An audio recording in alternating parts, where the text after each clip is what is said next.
रहना है, निरोगी रहना है, तो इन स्वस्थ और निरोगी रहने के लिए क्या क्या करना चाहिए, ये सूत्र भागवत जी ने लिखे हैं। भागवत जी महर्षि चरक के शिष्य थे।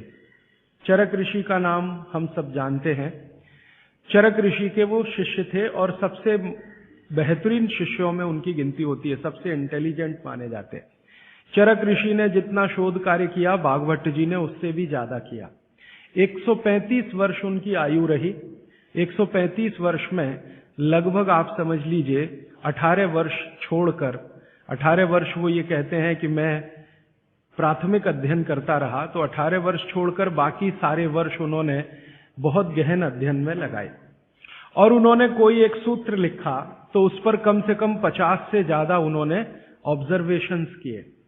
आज का जो विज्ञान है, जिसको हम आधुनिक विज्ञान कहते हैं, ये पूरा ऑब्जर्वेशन पर आधारित है। ऑब्जर्वेशन को हिंदी में क्या कहते हैं मैम?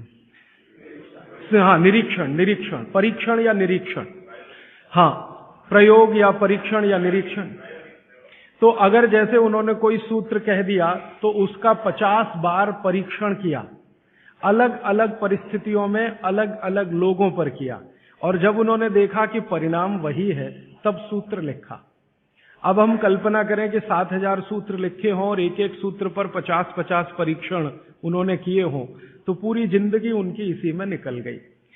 महर्षि भागवत बाल ब्रह्मचारी थे। अंतिम समय तक वो ब्रह्मचर्य का ही पालन करते रहे। गृहस्थ आश्रम उन्होंने नहीं जिया, लेकिन वो मानते थे कि गृहस्थ आश्रम बहुत महत्व का है।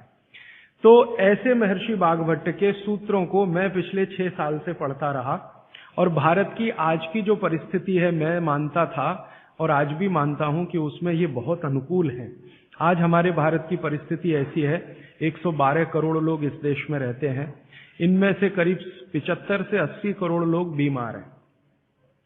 सरकार कहती है कि सिर्फ 30 करोड़ लोग हैं स्वस्थ, बाकी सब हैं बीमार। अलग अलग बीमारियां हैं, वात की बीमारियां हैं, पित्त की हैं, कफ की हैं, और इन बीमारियों का इलाज करने के लिए भारत में कुल मिलाकर 23 लाख डॉक्टर हैं रजिस्टर्ड, जो एमबीबीएस, बीएएमएस और बीएचएमएस तीनों पद्धति के हैं। 23 लाख रजिस्टर्ड डॉक्टर हैं। अगर अनरजिस्टर्ड डॉक्टर भी इसमें मिला दें तो सरकार कहती है लगभग अनरजिस्टर्ड डॉक्टर भी इतने ही हैं, 25 लाख के आसपास। तो भागवत जी एक सूत्र लिखकर चले गए। वो ये कहते हैं कि हर व्यक्ति अपनी चिकित्सा स्वयं कर सकता है, और इस बात को उन्होंने कहा कि 85% चिकित्सा बहुत आसान है, जो कोई भी व्यक्ति स्वयं कर सकता है।